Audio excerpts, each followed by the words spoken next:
जय श्री राम दोस्तों, वॉक पे चर्चा में आपका स्वागत। आज एक बहुत ही बुनियादी सवाल, क्या कोई व्यक्ति जो एक अच्छा एमपी नहीं बन सका, जिस काम के लिए लोगों ने आपको चुना वो काम आप पूरा नहीं कर पाए, जिन लोगों ने आपको चुना, जितनी बार जहाँ के लोगों ने आपको चुना, अगर आप उनके लिए काम नहीं कर पाए तो क्या आप देश के लिए कुछ कर सकते हैं? अगर आप एमपी अच्छे नहीं बन पाए तो क्या आप पीएम बनने का दावा कर सकते हैं? क्योंकि पीएम के ऊपर तो 500 गुना ज़्यादा दबाव रहेगा। डिसीजन लेने का, सबको साथ लेके चलने का, चीज़ों को इम्प्लीमेंट करने का, रास्ते निकालने का। एक परिवार के पास अमेठी और रायबरेली की सीट लगभग 50-60 साल से है। दोनों जगह पे बात करें तो करीब 30 बार इनके पास ये सीट है। 15-17 बार रायबरेली।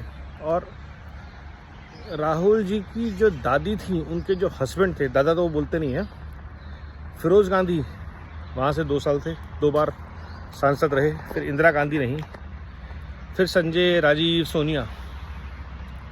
रायबरेली की स्थिति क्या है? क्यों रायबरेली इतने सालों तक डेवलप नहीं हो पाया?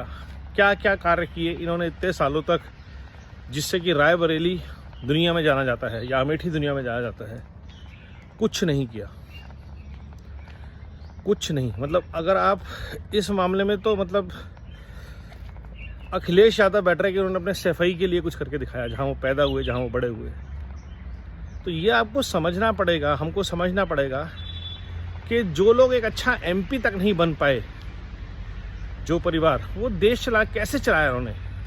और एग्जाम्पल दो हमारे सामने हैं। अमेठी में स्मृति ईरानी जी हैं और बनारस में मोदी जी हैं।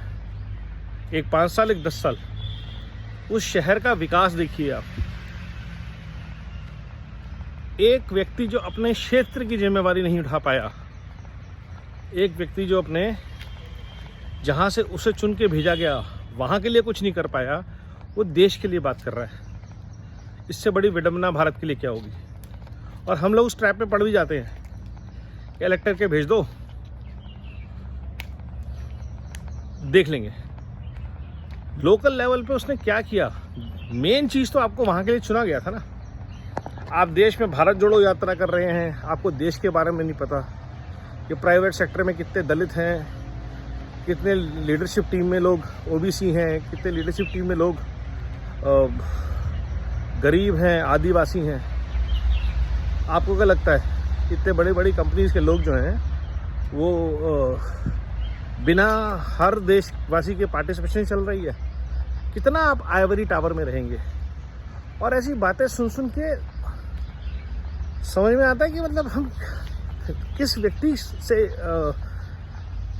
आर्ग्यूमेंट करने की बात कर रहे हैं, डिस्कशन करने की बात कर रहे हैं। इसकी अंडरस्टैंडिंग इतनी शैलो है ऑफ भारत कि उसको समझ नहीं आता मैं क्या बोल रहा हूँ।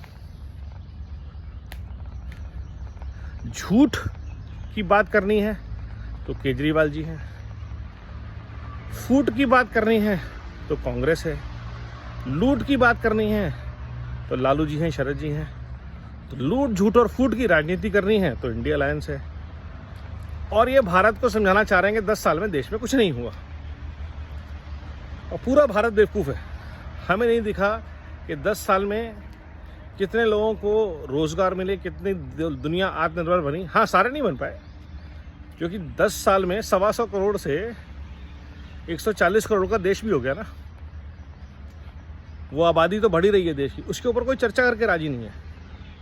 तो हमें आज जब आप मतदान करने जाएंगे तो आपको इन सब चीज़ों पे ध्यान रखना है कि है किसके लिए, मतलब आप वोट करेंगे मोदी जी के अलावा, और क्यों करेंगे? कोई परिवारवाद से हट रहा है, कोई राष्ट्र निर्माण की बात कर रहा है। पौवे के साथ पौवा फ्री देने वाला आदमी चीन पे कब्जा करने की बात कर रहा है। मतलब height of sarcasm, comedy, and trying to make fool out of the country.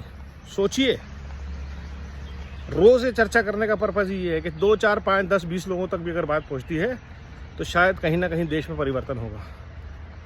Vande Mataram, Vande Bharat, NaMo Bharat.